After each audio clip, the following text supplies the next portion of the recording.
السلام عليكم ورحمة الله وبركاته. الحمد لله رب العالمين، والصلاة والسلام على سيد المرسلين وعلى آله وصحبه أجمعين. أما بعد، وحقيقة ni sharaf kubwa sana katika siku tukufu hii, siku ya Jumaa, kuwa tupo katika mkusanyiko wa kumzungumzia kiumbe muhimu katika viumbe vya Mwenyezi Mungu Subhanahu wa Ta'ala, ambaye aliyepita katika marahil magumu ya kabla ya Uislamu, na Uislamu ukaja ukamuinua na kumpatia mengi ambayo mengine ameyapata na mengine bado ananyanyasa nayo mpaka leo hii katika mataifa tofauti tofauti ulimwenguni.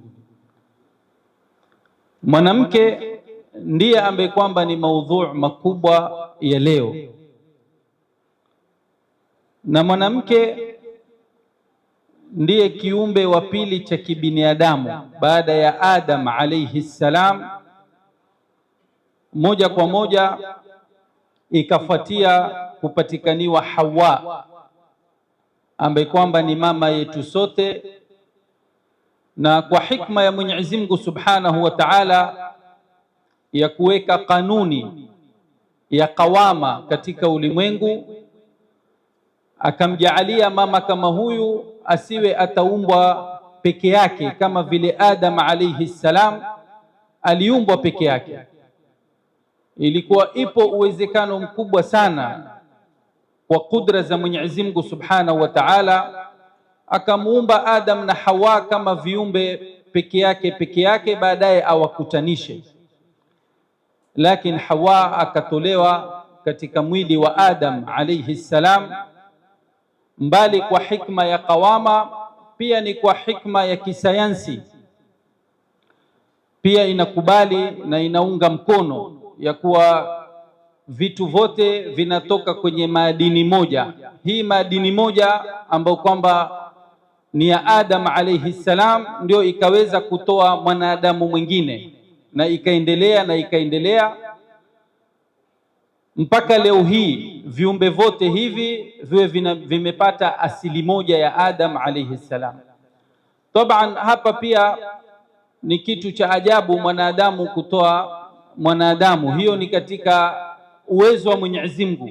Ndege haizai ndege, wala mashini yoyote haizai mashini. Mtambo ni mwingine ndio utengeneze kitu kingine, lakini mwanadamu Mwenyezi Mungu yeye mwenyewe akampa uwezo ndani ya mwili wake aweze kutoa mwanadamu mwenzake. Hii ni karam kubwa. Kwa hiyo Adam alayhi salam, Mwenyezi Mungu alilisajili hili katika Qur'ani ya kuwa Mwenyezi ya ayuhan nasu inna khalaqnakum min dhakarin wa untha waja'alnakum shu'uban wa qabaila litaarafu. Tumefahamishwa ya kuwa viumbe ni namna hiyo, lakini vile vile Mola Subhanahu wa Ta'ala katika suratul Nisa akatufahamisha wabatha minhuma rijalan kathiran wa nisaa. Kwa hiyo sisi kuhusu mwanamke ni kitu chetu kama mwanamume, na yoyote ambaye kwamba ataishi na mwanamke kama kiumbe kando huwa amekosea maadini ya maumbile ya kiasili ya mwanadamu. Hufai kumwangalia mwanamke kama kitu cha kando, ni kitu chako. Na utaona kiumbile ya mwanadamu kwa namna yoyote, anapoona mwanamke tayari kuna kitu kinamvuta, kwa sababu ni kitu chako. Sasa kitu chako unafaa kukihifadhi, unafaa kukinusuru, unafaa kukiweka vizuri, unafaa kukiangalia. Bali ikiwa simu yako au nguo yako au gari lako au chochote ambacho kwamba unakiona ni chako, una mikakati maalum ya kukiangalia na kukihifadhi, basi huyu mwanadamu ni aula katika kuangaliwa na kuhifadhiwa. Mwanamke amepita kwenye marahil mingi kabla ya Uislamu, na marahil yote ukiyasoma katika tarehe, amenyanyaswa, ameumizwa, amekoseshwa mengi, bali hata taswira pia ya kumsawirisha huyu mwanamke pia utakuta kabla ya Uislamu walikuwa wengine wakimsawirisha huyu si mwanadamu kamwe, wengine wakisema ni shetani amekuja katika umbo la kibinadamu, lakini huu ni shetani. Kama vile shetani anaweza akawa na umbo, basi ndio hili la huyu mwanamke. Mwanamke alikuwa anaangaliwa ni kama sumu katika mujtama, wakiwemo wa China, wakiwemo wa Igiriki, hata Europe yenyewe pia ilikuwa mwanamke yuaumizwa. Mwanamke alikuwa haruhusiwi hata kushiriki jambo lolote ambalo kwamba linazungumziwa mwanadamu. Wakati wao wanaume wakimtaka huyu mwanadamu, hawana njia mpaka wampate mwanamke ndo awaletee. Mwenyezi Mungu hajaumba mwanamume awe na uwezo wa kumleta binadamu yeye kama mwanamume, ni lazima atafute mwanamke. Bali katika hikma utakuta hakuna kiumbe, ukimtoa Adam alayhi salam, hakuna kiumbe katika ulimwengu kimekuja bila ya kupitia mwanamke. Hata Nabii Allah Isa alikosa baba, hakukosa mama, kuonesha utukufu wa huyu mama au huyu mwanamke katika sheria. Hata yule alipokuwa akileta shubha ya kuwa mbona hakuna nabii wa kike, manabii ni wanaume peke yake, kwa hiyo kuna unyanyasaji au kuna shida fulani. Nakumbuka Al-Habib Ali Al-Jufri hili akawaambia, kwani kuna nabii ambaye kwamba hakuleta alokuja bila ya mwanamke? Hao manabii wenyewe wamezaliwa na hawa wanawake, na wao ndo waliowalelea, na wao ndo wakawashika, na wao ndo wakasimamia. Kwa hiyo bado fadhila pia za hawa manabii zarudi kwa nani? Kwa wanawake. Kama ingelikuwa kuna utukufu mwingine, Mwenyezi Mungu angewateremsha kutoka mbinguni. Mwenyezi Mungu ni ala kulli shay'in qadir. Ilikuwa kama kuna utukufu mkubwa Mwenyezi Mungu ataka kuwapa manabii, kuwa basi na mwanamke ni kiumbe ambacho kwamba hakina maana, angewafanya waje kwa bila ya njia ya mwanamke, lakini hilo halikuwa. Kwa hiyo wanawake wakawa ni watu ambao kwamba wananyanyaswa, kurithi kwenyewe hawarithi bali wanarithiwa. Na hili suala la kurithi sio kwa limekwama au limesita au limesimama, bado mpaka leo katika Afrika, katika Asia, katika Europe, katika Amerika, bado shida ya urathi hadi leo haijakaa sawa. Hata kwa baadhi ya Waislamu vile vile bado wanamnyanyasa katika hii haki ya mirathi. Mwanamke alikuwa hashiriki katika mazungumzo kabla ya Uislamu. Kama kuna mazungumzo, basi ni wanaume ndo wanakaa, wanapanga, wanaweka mikakati. Mwanamke yeye ni kufata. Mwanamke ilikuwa kuna haki ya kuzikwa haswa.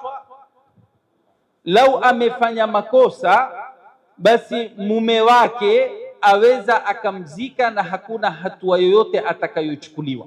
Kumzika hai, sio kumuua. Sijasema kumuua, kumzika mwanamke naye akiwa hai, mbali ya masala ya ujahilia. Kumzika msichana lile ni kosa lingine, lakini kijumla ilikuwa hata mtu mke wake kama ameona amechoka naye au ana shida naye, basi afukua shimo, amchukue, amziko. Hilo limepatikaniwa hata kwa Wachina, limepatikaniwa hata kwa Wahindi pia.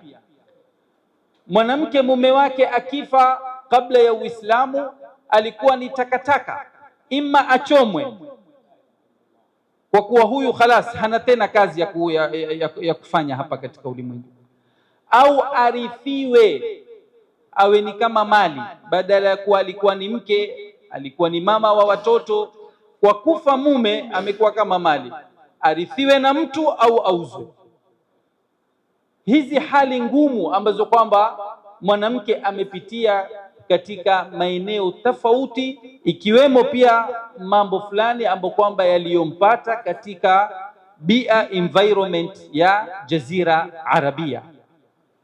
Jazira Arabia, mwanamke pia alikuwa ana mambo magumu sana anayapata, ikiwemo utotoni mwake. Akizaliwa tu mtoto ambaye kwamba akiwa ni mwanamke, ilikuwa tayari ndani ya nyumba ni kero. Baba hana tena furaha, na hilo pia limesajiliwa kwenye Qur'ani, wa idha bushira ahaduhum bil untha dhalla wajhuhu muswaddan wa huwa kadhim yatawara. Yani anasikia aibu, hataki hata watu wajue kama hapa nyumbani kumezaliwa msichana. Ilikuwa ni unyonge mtu kupata msichana, ikawa mpaka ikafika hadi ya kuwa namna ya kuondoa unyonge huu au aibu hii, basi huyu mtoto ni kuenda kumzika. Ndo Qur'ani nayo ikasajili wa idhal mauudatu suilat, ambao kwamba ni watoto wa kike ambao kwamba watazikwa. Basi Mwenyezi Mungu Subhanahu wa Ta'ala, watoto kama hawa siku ya Kiyama wataulizwa, ili kuwaje mukazikwa? Na hapa taban kuna balagha, hatutaki kuingia katika fani hiyo, kwa sababu wakuulizwa ni hawa waliozika, sio huyu ambaye kwamba aliyezikwa. Lakini hali hizi zote ambazo kwamba zilokuwa ni ngumu kwa mwanamke ambaye kwamba Mwenyezi Mungu ndo Subhanahu wa Ta'ala ni product yake, ni bidhaa Mwenyezi Mungu yeye mwenyewe ndio ambaye kwamba ameileta katika ulimwengu, kama alivyomleta mwanadamu, na vile vile amemleta mwanadamu wa kiume, amemleta na mwanadamu wa kike. Ni lazima mwanamke awe ana haki kadhaa, ana heshima kadhaa. Ikiwa miti na maji na bahari yote haya yana haki zake na mipangilio yake katika dini, moja kwa moja na mwanamke pia ana mipangilio mikubwa. Hali hizi ngumu ambazo kwamba aloishi mwanamke, Uislamu ulipokuja ulikuja ukaleta mabadiliko makubwa, na haukuchelewa, bali zuri zaidi katika mambo yenye kusajili wanawake baada ya Uislamu kuja. Awwalu mu'mina alikuwa ni As-Sayyida Khadija, ni mwanamke, bali wa kwanza alopata siri ya wahi, wa kwanza kupata ile tal'a al-hashimiyya an-nuraniyya ilikuwa ni As-Sayyida Khadija. Baada ya wahi kuteremka, iqra bismi rabbika alladhi khalaq, nuru na ilmu na hikma na faidhanat ilahia ziloshuka kwa Mtume sallallahu alaihi wasallam kufunguka baina ya mbingu na ardhi, wa kwanza kuipokea alikuwa ni As-Sayyida Khadija. Ndio maana siri iliyokuwa kwa Sayyidatina Khadija ikawa ni kubwa. Hata wengine wasema hikma ya kuwa Sayyidatina Khadija azikwe Maka na Mtume sallallahu alaihi wasallam azikwe Madina ni kwa sababu ya ile siri ya wahi wa kwanza aliupata ni yeye As-Sayyida Khadija. Ile ittisal ya pale itakuwa inaendelea. Lau angezikwa Madina, ile siri ya awalia ya wahi ingekuwa yote imekwenda Madina.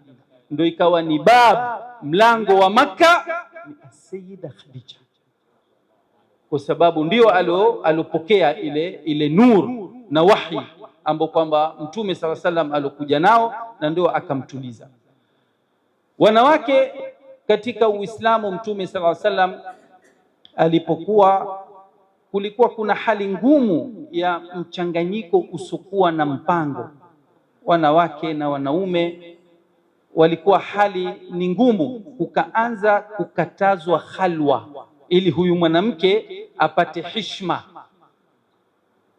kwa sababu mwanamke asipowekewa mipangilio maalum ya kumlinda, sio kwa wanawake ndio wana shida, la, sisi wanaume ndio tuna shida. Sisi wenyewe tunajichanganya, ndo kisha baadaye tunaenda tunamkosea yule mwanamke. Sasa kwa vile sisi ni mibabe, ndo kukawekwa nidhamu sio za kumkaza mwanamke, ni sisi tulokazwa. Hata falsafa ya talaka ukienda kuisoma vizuri, sio kuwa talaka ni fimbo kwa mwanamke, la, ni fimbo kwa mwanamume. Zikiwa ni 3 kisha kutoa moja, sumebakia na 2, aliopungukiwa ni nani? Ni wewe umepungukiwa, sio yeye amepungukiwa, ni wewe umepunguza vitu. Kwa hiyo na kila falsafa ukiangalia mahali ambapo kwamba labda wamuona mwanamke amekanyagwa au amefinywa, ukiangalia vizuri ndani, la, ni sehemu ya pili kukata makali ya power aweze asizitumie vibaya. Yani hii qawamuna, ili isitumike vibaya, ndio kukawekwa viegezo kadhaa katika sheria ili huyu mtu aweze kujilimit katika kumpatia heshima yake huyu mwanamke. Ikaweko masala mwanamke katika kabla ya Uislamu alikuwa aweza kuolewa na kuingiliwa na wanaume wengi, ilikuwa ni jambo la ruhusika. Kisha akipata mimba, yeye atasema basi huyu mtoto ni wa fulani, yeye ndo atafanya istilhaq. Mbali na tabani ni mambo mengine, na istilhaq ni mambo mengine. Alikuwa akifanya istilhaq kwa sura kama hiyo, lakini Uislamu ulipokuja ukaondoa hilo ili kumpa heshima huyu mwanamke, asiwe ni sil'a ambayo kwamba yaweza ikachezewa na kufanyiwa ovyo ovyo na hawa mababe ambao kwamba wao wanaona wako sawa. Ilikuwa mwanamke kabla ya Uislamu vile vile, mbali na sehemu nyingine, alikuwa harithi, lakini Uislamu ukampatia mirathi. Hata nakumbuka tulikuwa na mikutano kadhaa Kenya kuhusu masala ya mwanamke na haki za mwanamke, tukawa tunatanabahisha katika baadhi ya makabila ambao kwamba mpaka leo bado mwanamke harithi, yakiwemo ya Kiislamu. Kawaambia, nyinyi msipompatia hizi kina rubu na thumun na sudus, basi serikali inampatia nisfu. Hata Tanzania nafikiri labda kanuni iko namna hiyo ya kuwa mirathi ni nusu kwa nusu. Lakini sasa ikiwa sisi hatutofanya mapema tukawaelimisha na tukawapa haki zao za hizi robo au nusu ya robo au sudus, basi ujue unakuja kuangukia mahali pabaya hapo mbele, kwa sababu kuna nusu haswa imepangwa huko. Sasa ikiwa tutawaweka kwenye zero, kuna hatari kwetu. Kwa hiyo mwanamke alikuwa hana kitu cha kupata, lakini Uislamu ukaja ukampangia haki kamili na mpangilio kamili katika kurithi. Mwanamke ilikuwa hashiriki katika mashura, lakini wakati wa Mtume sallallahu alaihi wasallam watu wakiitwa kwenye msikiti, basi ilikuwa wanawake pia wakishiriki katika mashura, wakimsikiza Mtume sallallahu alaihi wasallam iwazungumza nini, na wao pia wakishiriki katika kutoa rai. Bali wanawake wameshiriki hata kwa lugha ya sasa katika mambo ya kisiasa. Yani Mtume sallallahu alaihi wasallam alipofanya bai'a, kulikuwa na wanawake wawili walifanya bai'a wakati wa bai'atul aqaba athania. Wale masahaba walipompatia bai'a Mtume, haikuwa ni wanaume peke yake, bali hata wanawake walishiriki. Lau tutaiangalia katika sura ya kuwa bai'a ni siasa kwa lugha ya sasa, ya kumkubali kiongozi, ya kuwa aendelee na sisi tutasimama na kiongozi wetu. Wanawake walikichukua bali vyeo ndani ya serikali kama hisba. Saidna Umar alimpatia mwanamke, na hii ni uongozi wa kusimamia soko, ili hali za soko ziwe zitastawi, zitakaa sawa sawa. Yani hivi sasa takriban unaweza kusema ni kama waziri wa uchumi, kitu kama hivyo, awe yeye ndo anasimamia soko litakwenda namna gani.